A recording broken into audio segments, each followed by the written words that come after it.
I think that's important to see that from your young quarterback after we've seen the last couple of days, something started to click for him. They didn't let their foot off the gas, and I think that's reflective of Ben Johnson's mentality. I went up to Cole Kmet, and we talked about it afterwards. He's like, yeah, I noticed the boos in the fourth quarter. Like, what was the over-under on this game? And it's funny because obviously it's a preseason game. It doesn't count for anything, but they were relentless in the attacking mindset that they had all night. And I think that that's a statement that they wanted to make. And especially, like, you go back to that first drive, Caleb Williams didn't lead a touchdown drive on the offense's opening possession at all last year. Not one single time in 17 games. They only scored 6 points on 2 field goals, which was the lowest in the NFL. So to start taking a step in that direction, yes, I know it was against the majority of those players on Buffalo's defense at that time were backups. Most of the starters did not play last night, but it still doesn't take away from the crisp operation and not letting a drive that started at the 8-yard line because of a bungled kickoff return or a holding penalty, putting them, behind the sticks on second down, didn't derail things like that. That was poise. And I think that's important to see that from your young quarterback after we've seen the last couple of days. Something started to click for him. And maybe it is the offense getting, I don't want to say maybe more streamlined. They've been done with the installs now for a while, but he looks sharp. Like, he looked sharp yesterday. He looked sharp in 3 practices and had some, solid moments out there despite some of the operational stuff. But to go into the game, to not have many pre-snap things that were attributed to him, no delay of games, just that one holding, and I think a relatively clean operation throughout from the offense, that's a good sign that they're taking to the coaching and that it's working. We talked so much, Courtney, about Odunze and Moore and other weapons offensively. I wonder how the coaching staff looks at Zaccheaus as one of the keys offensively for this team this upcoming regular season. What an incredible signing. Honestly, That looks like the best thing that they've done outside of the offensive line this offseason. Because for a guy to come here on a 1-year deal, after they, before they had drafted Luther Burden, and it felt at that point, okay, this is Burden's job to lose as wide receiver 3, and then he's dealing with the injury. Zaccheaus kept at it, and he learned this offense. He knows this is a complex offense. Even when you're playing in the slot, they're asking you to do a lot. They're asking you to block, and he's doing that. And I think how quickly he established his rapport with Caleb Williams to where they miss on that throw, and then Williams goes right back to him for that 36-yard touchdown drive. They've got a lot of weapons in this offense, and that's a good problem for Ben Johnson to have with the ball distribution. And I think Caleb this week specifically, that connection, because we knew his connection with Rome is what it is. It's really good. Rome's a star. He's the number 1 in this offense.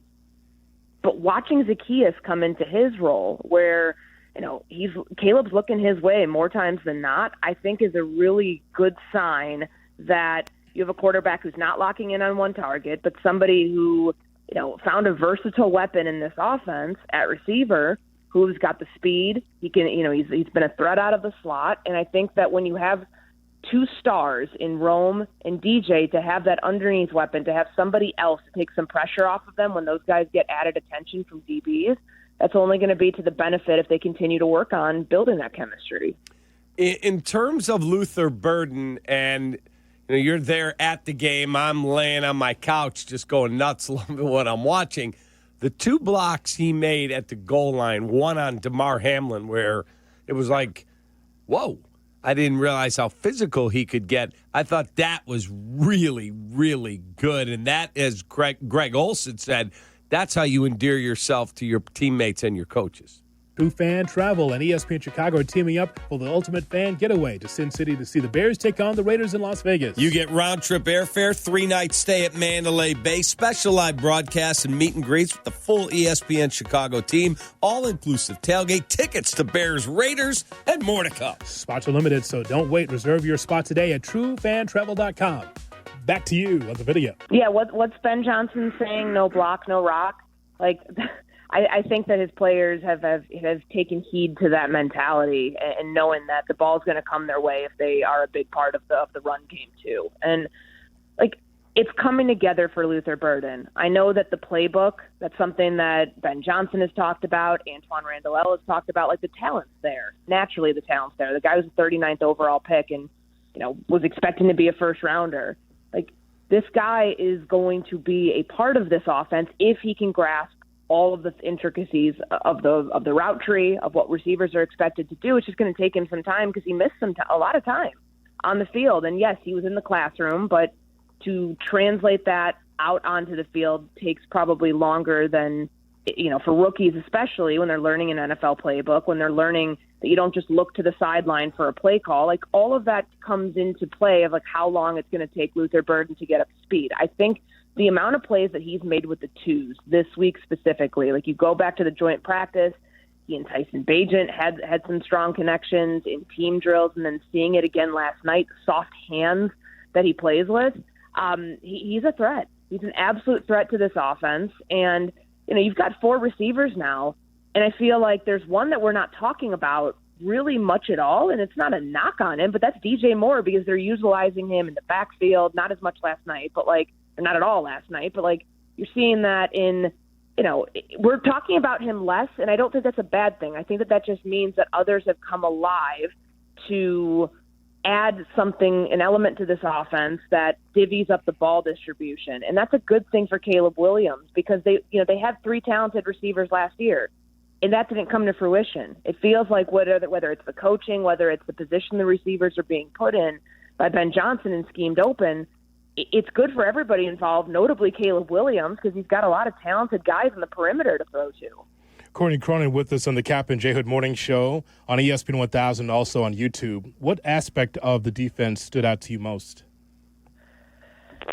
I think the rotation element. So the starters were in there for one drive, and that's to be expected. Like they've, I didn't think that either starting unit would play that long, and I honestly think that's probably it. We won't see them in Kansas City, but I think getting a chance to see some of the backups on the interior, whether it was Andrew Billings getting the first sack of the night, firing off the ball, and just seeing how that interior pass rush is going to kickstart a lot of things for them up front, and help the ends do their job. I think that's something that you didn't see last year, and we kept getting sold on the idea, I think, for the last couple of years, they've got, Matt Eberflus has his 3 technique. This is going to fix things. This is going to really change the pass rush. And I like seeing how Dennis Allen deploys his personnel and keeping guys fresh, especially, with both of those defensive tackle spots. He does it elsewhere, but that to me stood out because I felt like they were really able to get home and they were able to wreak some havoc in keeping those guys fresh up front. But then I guess, on a more dour note, just the depth in the secondary now, that did stand out to me. After Terrell Smith goes down, you're thinking, okay, Jalen Johnson, yes, he went through the workout yesterday. He was moving good, but that's an injury to keep an eye on. Kyler Gordon's an injury to keep an eye on. Terrell Smith's injury did not look good at all. I'm not expecting that they're going to get, a diagnosis that's going to have him back on the field anytime soon. So, and some of the other injuries that happened after that, obviously Austin Booker, Dominique Robinson, I would keep an eye on those things because that's probably the second biggest storyline defensively that came out of the game. Okay, so with all that said, and if it is, something that we have to be worried about with Austin Booker, who had another good game, Dom Robinson, there's a lot of speculation that Trey Hendrickson is now on the trade block and that Cincinnati is now willing to talk trade. He's going to be 31 this season in December. He wants to get paid crazy money. Would you, in your opinion, do it? And more importantly, do you think the Bears would be interested? Well, apparently they want players back in return. Who are you giving up for Trey Hendrickson? I'm going to ask you that, Cap. Who are you giving up for Trey Hendrickson? If you got to pay him, you got to give draft capital, and they want players in return. Yeah, I'm not doing it. Especially if you told me Micah Parsons, he's 26, yeah, I would definitely talk to you. But a guy who's going to be 31 in December wants $35 million a year, and you want me to take something off my roster and draft capital? Yeah, no. I had this answer with you and Jesse last Monday when we talked about Micah Parsons. Are they a Micah Parsons away? And I said no. I will say the same thing for Trey Hendrickson. I don't think that it's it's a necessary move for the Bears right now. I don't think that you blow up the future for a 31-year-old pass rusher when we still, like, the pass rush, does that give you I mean, Caleb looked great last night, don't get me wrong, but, like, it's the preseason. Like, towards the regular season, does getting Trey Hendrickson answer any questions for what your quarterback's going to do this year? I still fall in the camp of they're not in a position to do it. They're if not it was a left tackle, different story. Left tackle, different story. So there's a reason that there's no left tackles out there with, like, contract impasses with their teams, because teams know how important that position is. So, yeah, like, I'm still of the mindset that they are not a pass rusher away from being a contending team. I think there are far bigger needs right now that they've got to figure out. Obviously, it's hard to tell with the left tackle stuff. Yesterday, Braxton Jones was in with the starters, played the 2 series, and then was out, and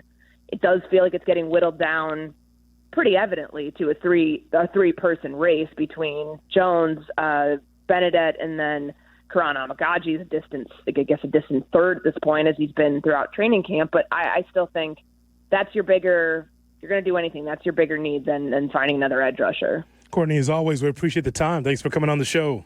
Thanks, guys. Have a good week. You too.